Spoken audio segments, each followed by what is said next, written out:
Hello friends, welcome to our YouTube channel. I hope ನೀವೆಲ್ಲರೂ ಕೂಡ ಚೆನ್ನಾಗಿ ಓದ್ತಿದ್ದೀರಾ ಅಂತ. ನೋಡಿ, ನಾನು ಹಲವಾರು ಲ್ಯಾಂಡ್ ಮಾರ್ಕ್ ಕೇಸಸ್ಗಳನ್ನು ವಿಡಿಯೋಗಳನ್ನ ಮಾಡಿದ್ದೀನಿ. ಸಪ್ರೇಟ್ ಫೋಲ್ಡರಲ್ಲಿ ಕೂಡ ಅದನ್ನು ಇಟ್ಟಿದ್ದೀನಿ. You can watch them. ಇವತ್ತು ಇನ್ನೊಂದು ಲ್ಯಾಂಡ್ ಮಾರ್ಕ್ ಜಜ್ಮೆಂಟ್. ಈ ಒಂದು ಪ್ರಕರಣದಲ್ಲಿ ಭಾರತದ ಕ್ರಿಮಿನಲ್ ಜಸ್ಟಿಸ್ ವ್ಯವಸ್ಥೆಯಲ್ಲಿ ಬದಲಾವಣೆ ಬಂದಂಥ ಒಂದು ಜಜ್ಮೆಂಟ್. ಅದರೊಳಗೂ particularly those who want to become a criminal lawyers, ಅವರೆಲ್ಲರಿಗೂ ಗೊತ್ತಿರಲೇಬೇಕಾದಂಥ ಒಂದು ಪ್ರಿನ್ಸಿಪಲ್, ಒಂದು ಪ್ರಕರಣ. ಇವತ್ತು ಕೂಡ ಕ್ರಿಮಿನಲ್ ಪ್ರಕರಣದಲ್ಲಿ ಭಾಗಿಯಾದವ್ರಿಗೆ ಮೆನ್ಷನ್ ಮಾಡಲಿಕ್ಕೆ ಇರುವಂಥ ಒಂದು ಕೇಸ್ ಅಂದರೆ state of Rajasthan versus Balachandra 1977. It's a very famous case. ಇದೇ ಒಂದು ಫೇಮಸ್ ಕೇಸ್ನಲ್ಲಿ ಜಸ್ಟಿಸ್ ಕೃಷ್ಣ ಅಯ್ಯರ್ ಅವರು ಜಡ್ಜ್ ಆಗಿದ್ರು. Bail is the rule, jail is an exception. ಅಂದರೆ ಜೈಲಿಗೆ ಹೋಗುವಂಥ ಪ್ರತಿಯೊಬ್ಬ ವ್ಯಕ್ತಿಗೂ ಕೂಡ ಬೇಲ್ ತಗೊಳ್ಳಿಕ್ಕೆ ಅವಕಾಶ ಇದೆ. ಅದರೊಳಗೂ ಪರ್ಟಿಕ್ಯುಲರ್ಲಿ ಭಾರತದಂಥ ದೇಶದೊಳಗೆ ಯಾರ ಹತ್ರ ಪವರ್ ಇದೆ, ಯಾರು ಪವರ್ಫುಲ್ ಆಗಿದ್ದಾರೆ, they are getting bail very easily and poor are definitely lying in jails. And ಅಷ್ಟೇ ಅಲ್ಲ, ಅದೆಷ್ಟೋ ವಿಚಾರಣಾ ಅಧೀನ ಕೈದಿಗಳಿದ್ದಾರೆ, ಅವರ ಸಂಖ್ಯೆಗಳು ಕೂಡ ಜೈಲೊಳಗೆ ಹೆಚ್ಚಿಗೆ ಆಗ್ತಿದ್ದಾವೆ. ಜೈಲೊಳಗೆ ಸಿಬ್ಬಂದಿ ಕಡಿಮೆ ಆಗಿದ್ದಾರೆ, ವಿಚಾರಣಾಧೀನ ಕೈದಿಗಳು ಹೆಚ್ಚಿಗೆ ಆಗಿದ್ದಾರೆ. And this is what because of population ನಮ್ಮ ದೇಶದೊಳಗೆ ಈ ಸಮಸ್ಯೆಗಳು ಆಗ್ತಿದ್ದಾವೆ. ಹಾಗಾದರೆ ಡೀಟೇಲ್ ಆಗಿ ನಾನು ನಿಮಗೆ ಹೇಳ್ತೀನಿ state of Rajasthan versus Bachchan, ಈ ಒಂದು ಬಾಲಚಂದ್ ಕೇಸ್ನೊಳಗೆ ಏನಾಗಿತ್ತು ಅಂತ. ಆ್ಯಂಡ್ ಸಂಪೂರ್ಣವಾದಂಥ ವಿವರಣೆ ನಾನು ನಿಮಗೆ ಕೊಡ್ತೀನಿ. Before going to start that, see those who are preparing for competitive exam, ಯಾರೆಲ್ಲ ಸ್ಪರ್ಧಾತ್ಮಕ ಪರೀಕ್ಷೆಗಳಿಗೆ ಪ್ರಿಪೇರ್ ಮಾಡ್ತಿದ್ದೀರಾ, ನಮ್ಮದು ಆನ್ಲೈನ್ ಬ್ಯಾಚ್ 8th ಬ್ಯಾಚ್ ಪ್ರಾರಂಭ ಆಗ್ತಾಯಿದೆ. PSI ಮತ್ತು ESIಗೆ 6ನೇ ತಾರೀಕಿಂದ ಏಪ್ರಿಲ್ 6th ಪ್ರಾರಂಭ ಆಗ್ತಾ ಇದೆ. SA ಟ್ರಾನ್ಸ್ಲೇಷನ್, ಪ್ರಿಸೈಸ್ ರೈಟಿಂಗ್ ಪ್ರತಿ ತಿಂಗಳು ಹೊಸ ಬ್ಯಾಚ್ಗಳು ಪ್ರಾರಂಭ ಆಗ್ತವೆ. 1 ತಿಂಗಳವರೆಗೆ ಲೈವ್ ಕ್ಲಾಸ್ ಇರುತ್ತೆ. ಆ್ಯಂಡ್ ನಮ್ಮ ಆ್ಯಪ್ ಇದೆ ಕನ್ನಮಡಿ ಇನ್ಸ್ಟಿಟ್ಯೂಟ್ ಅಂತ. ಈ ಆ್ಯಪ್ ಮೂಲಕ ನೀವು ಈ ಕ್ಲಾಸ್ನ ನೋಡ್ಬೋದು ಗೈಸ್. 6 ತಿಂಗಳವರೆಗೂ ನಿಮಗೆ ರೆಕಾರ್ಡೆಡ್ ಕ್ಲಾಸ್ ಕೂಡ ಅವೈಲೇಬಲ್ ಇರುತ್ತೆ. 1,000 ರೂಪಾಯಿ ಇದಕ್ಕೆ ಫೀಸ್ ಕೂಡ ಇದೆ. And you can take this classes, they are very very useful. Even ಇವತ್ತಿನವರೆಗೂ ಕೂಡ ಸುಪ್ರೀಂ ಕೋರ್ಟ್ನಲ್ಲಿ ಏನಾದರೂ ಒಂದು ಕೇಸ್ ಆಗಿದ್ರೆ ಯಾವುದಾದ್ರೂ ವಿಷಯದ ಮೇಲೆ ಅದನ್ನು ಅಪ್ಡೇಟ್ ಮಾಡಿ ನಿಮಗೆ ತರಗತಿಗಳನ್ನ ಹೇಳಲಾಗುತ್ತೆ ಗೈಸ್. ಓಕೆ, ನೋಡಿ, ಬಾಲಚಂದ್ ಅವರ ವಿರುದ್ಧ ಇರುವಂಥ ಪ್ರಕರಣ ಆದರೂ ಏನು ಅಂದರೆ ಹತ್ಯೆ. ಇವರು ಒಂದು ಮರ್ಡರ್ನ ಮಾಡಿದ್ದಾರೆ, ಇವ್ರ ಮೇಲೆ ಆರೋಪ ಇತ್ತು. ಆ್ಯಂಡ್ ಪ್ರಕರಣ ದಾಖಲಾಗಿದ್ದು ಇಂಡಿಯನ್ ಪೀನಲ್ ಕೋಡ್ ಸೆಕ್ಷನ್ 4302 ಅಡಿಯೊಳಗಡೆ ಇವ್ರ ಮೇಲೆ ಪ್ರಕರಣವನ್ನು ದಾಖಲಿಸಲಾಗಿದೆ. ಆ್ಯಂಡ್ ಭಾರತೀಯ ನಾಗರಿಕ ಸಂಹಿತೆ, ಓಕೆ, ಇದಕ್ಕೆ ಸಂಬಂಧ ಇಲ್ಲ, ಯಾಕಂದರೆ 1977 ಒಳಗೆ ಆದಂಥ ಒಂದು ಪ್ರಕರಣ. ಯಾರು 302 ಅಡಿಯಲ್ಲಿ ಪ್ರಕರಣ ದಾಖಲಾಗುತ್ತೋ ಆ ಪ್ರಕರಣ ದಾಖಲಾದವ್ರಿಗೆ ನಾನ್ ಬೇಲೇಬಲ್ ಅಫೆನ್ಸ್ ಅಂತ ಕನ್ಸಿಡರ್ ಮಾಡ್ತಾರೆ. ಅಂದರೆ ಇದು ಸಾಮಾನ್ಯವಾದಂಥ ಕೇಸ್ ಅಲ್ಲ, ಇಟ್ಸ್ ಅ ಹೀನಿಯಸ್ ಕೇಸ್. ಇದರೊಳಗೆ ಈ ವ್ಯಕ್ತಿಗೆ ಬೇಲನ್ನು ಕೊಡಬಾರ್ದು ಅಂತ ಕೂಡ ರೂಲ್ಸ್ ಇರೋದನ್ನು ನಾವು ಕಾಣ್ತೀವಿ. ಸಾಮಾನ್ಯವಾಗಿ ಪೊಲೀಸರು ಇಂತಹ ಪ್ರಕರಣದಲ್ಲಿ ಆರೋಪಿಯನ್ನು ಬಂಧಿಸಿ ಜೈಲಿನಲ್ಲಿ ಇರಿಸ್ತಾರೆ. ಓಕೆ, ಇರಿಸಬೇಕು ಅಂತ 1977ವರೆಗೂ ಕೂಡ ಇರುವಂಥ ಕಾನೂನು. ನಂತರ ಬಂಧನ CRPC ಅಡಿಯಲ್ಲಿ ನಡೀತು. ಬಾಲಚಂದ್ರವರನ್ನ CRPC ಆ್ಯಂಡ್ IPC ಎರಡೂ ಉಪಯೋಗ ಮಾಡಿ, ಎರಡೂ ಕಾನೂನಿನ ಅಡಿಯಲ್ಲಿ ಇವರ ಬಂಧನೆಯನ್ನು ಮಾಡಲಾಗುತ್ತೆ. ಕೋಡ್ ಆಫ್ ಕ್ರಿಮಿನಲ್ ಪ್ರೊಸೀಜರ್ ಅಡಿಯಲ್ಲಿ ಬಂಧಿತರ ಸೆಕ್ಷನ್ ಹೇಳಬೇಕು ಅಂದರೆ ಸೆಕ್ಷನ್ 41 CRPC ಅಡಿಯಲ್ಲಿ ಪೊಲೀಸರು ವಾರೆಂಟ್ ಇಲ್ಲದೆ ಬಂಧನವನ್ನು ಮಾಡಬಹುದು. ಯಾಕಂದರೆ ಇವರು ಮಾಡಿದಂಥ ಪ್ರಕರಣ ಏನಿದೆಯೋ that is heinous. Okay, murder ಮಾಡಬಾರ್ದಾಗಿತ್ತು, ಮಾಡಿದ್ದಾರೆ ಅಂತ. ಕಾಗ್ನಿಜಬಲ್ ಅಫೆನ್ಸ್, ಓಕೆ, ಇದನ್ನು ಕಾಗ್ನಿಜಬಲ್ ಅಫೆನ್ಸ್ ಅಂತ ಕೂಡ ನಾವು ಕರಿಬೋದು.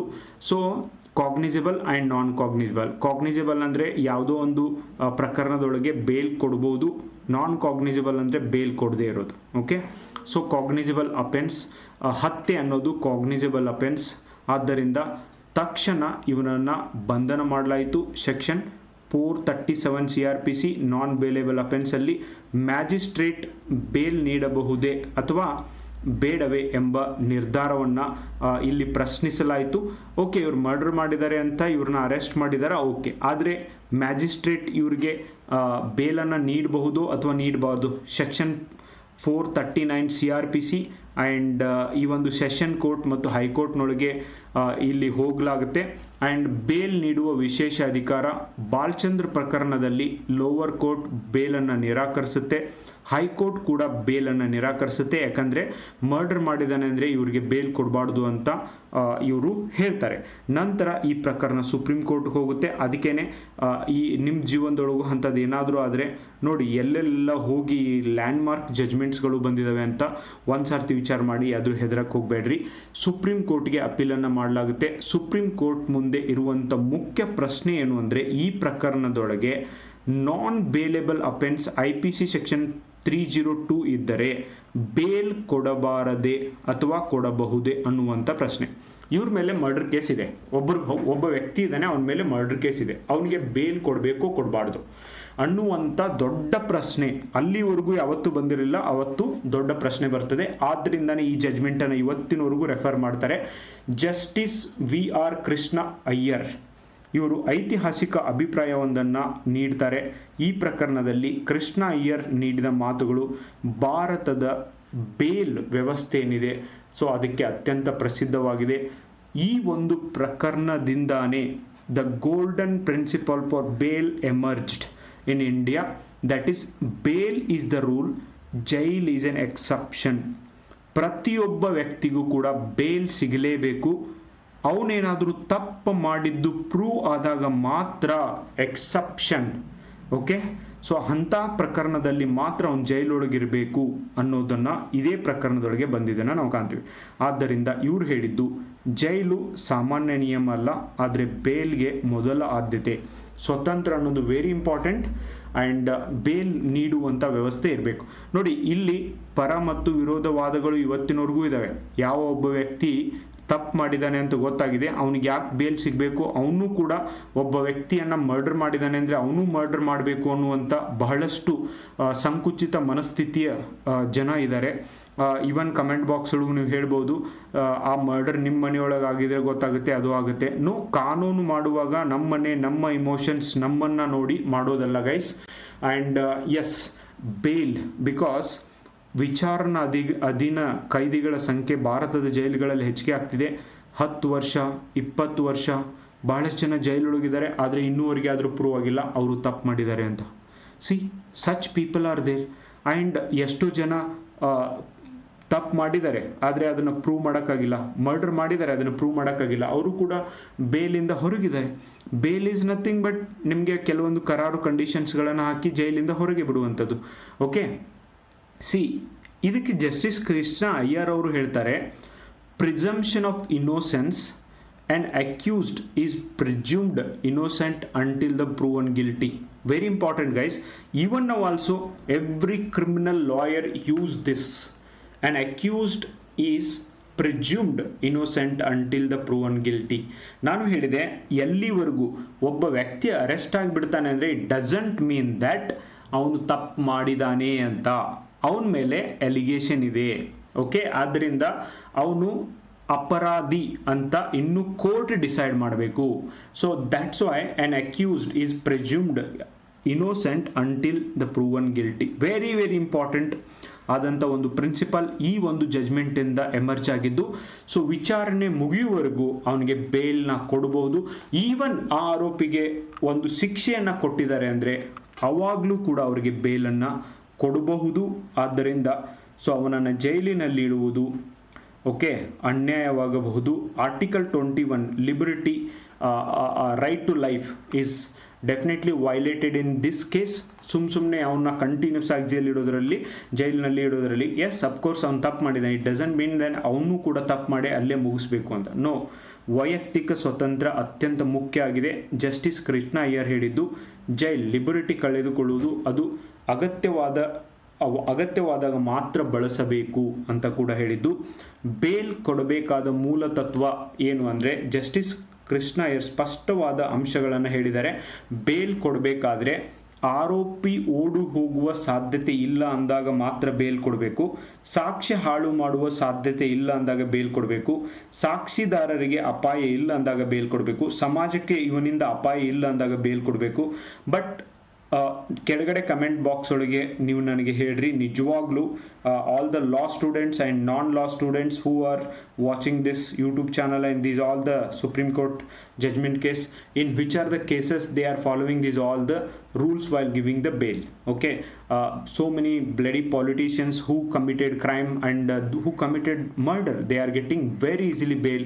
Who committed rape, 135 MLAs and MPs are having rape case on them, and 44% of the MPs in the current parliament are having criminal case against them. But why still they are out, and why they have got the bail?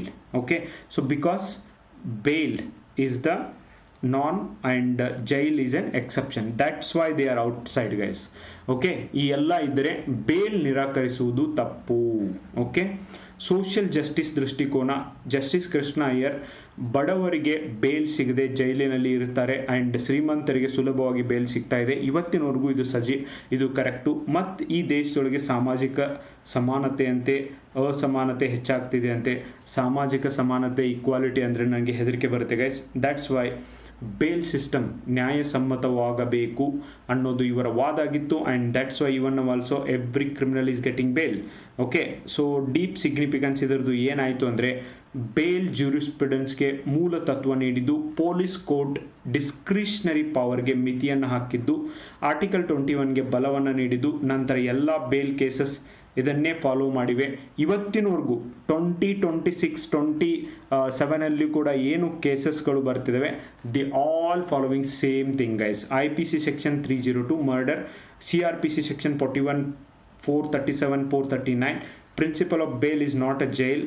Justice Krishna Iyer ಇದ್ರು, article 21 ಹೇಳಿ ಇವರಿಗೆ ಬೇಲನ್ನು ಕೊಡಬೇಕಾಯಿತು. Okay, so that's why jail ಶಿಕ್ಷೆ ಅಲ್ಲ, ಅದು ಕೇವಲ ವಿಚಾರಣೆಗಿಂತ ಮುಂಚಿನ ನಿಯಂತ್ರಣ. ಜಸ್ಟಿಸ್ ಕೃಷ್ಣ ಅಯ್ಯರ್ ಈ ಪ್ರಕರಣಕ್ಕೆ ಹೇಳಿದ್ದು. ಆ್ಯಂಡ್ ಸ್ಟೇಟ್ ಪವರ್ನ ಇವರು ನ್ಯೂಟ್ರಲ್ ಮಾಡಿದ್ದು, ವೈಯಕ್ತಿಕ ಸ್ವಾತಂತ್ರ್ಯಕ್ಕೆ ಮಹತ್ವವನ್ನು ಕೊಟ್ಟಿದ್ದು, ಸಮತೋಲನವನ್ನು ಕಾಪಾಡಿದ್ದು. Okay, this is all about this state of Rajasthan versus Balchand case. Next, ಈಗ MCQs. ಜಾಮೀನು ನಿಯಮ, ಜೈಲು ವಿನಾಯಿತಿ ಎಂಬ ಪ್ರಸಿದ್ಧ ತತ್ವವನ್ನು ಯಾವ ಪ್ರಕರಣದಲ್ಲಿ ಹೇರಲಾಯಿತು? Arnesh Kumar versus Bihar, no. So ಇದು ಕೂಡ ಕೇಸ್ನ ಮಾಡಿದ್ದೀನಿ. ರಾಜಸ್ಥಾನ್ ವಿರುದ್ಧ ಬಾಲ್ಚಂದ್, ಎಸ್.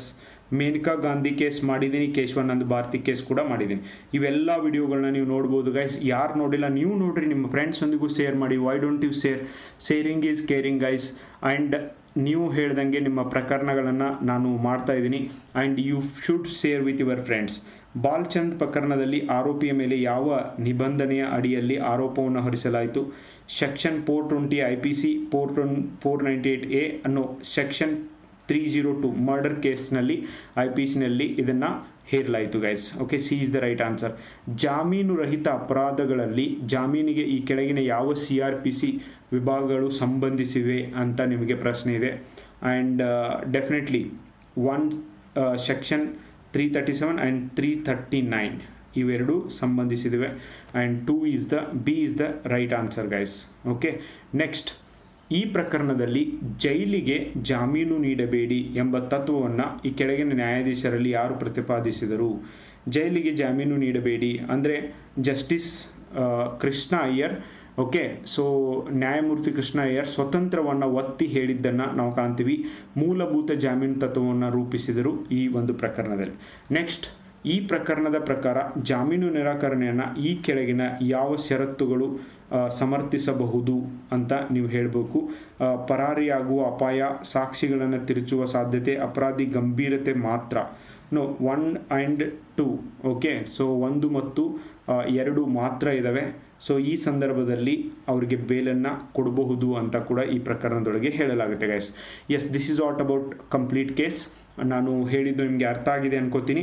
ಮುಂಬರುವಂಥ PSI ESI ಎಕ್ಸಾಮ್ಗೆ ಕ್ವಶನ್ ಬ್ಯಾಂಕ್, ಪೊಲೀಸ್ ಕಾನ್ಸ್ಟೇಬಲ್ ಎಕ್ಸಾಮ್ಗೆ question bank, subject wise test series, GK books and even subject wise question banks ಕೂಡ ಬರ್ತಿದ್ದಾವೆ guys. And with explanation, with detail explanation ನಿಮಗೆ ಆದಷ್ಟು ಬೇಗ ಸಿಗ್ತವೆ ಮಾರುಕಟ್ಟೆಯಲ್ಲಿ. ಆ್ಯಂಡ್ ಕ್ವಾಲಿಟಿ ಬುಕ್ಸ್ಗಳಿಗಾಗಿ ಆ್ಯಂಡ್ ಕ್ವಾಲಿಟಿ ಕ್ಲಾಸ್ಗಳಿಗಾಗಿ ಕನ್ನಮಡಿ ಸಂಸ್ಥೆಗೆ ನೀವು ಬಂದು ಭೇಟಿ ನೀಡ್ಬೋದು. ಸಪ್ತಾಪುರ್ ಬಾವಿ ಹತ್ತಿರ ಧಾರವಾಡದೊಳಗೆ ಕನ್ನಮಡಿ ಇನ್ಸ್ಟಿಟ್ಯೂಟ್ ಲೊಕೇಟ್ ಆಗಿದೆ. You can come at any time and you can meet me guys. And thank you so much for watching the video. If you like the videos, please share with your friends and I need your support guys. And ಯಾರೆಲ್ಲ ಕ್ಲಾಸಿಗೆ join ಆಗಬೇಕಂತೀರಿ, so ಇವತ್ತೇ ನೀವು join ಆಗ್ಬೋದು. Download our app from play store, Kannamadi institute, and you can join 8th batch which is going to start from April 6th. Thank you so much. Bye bye.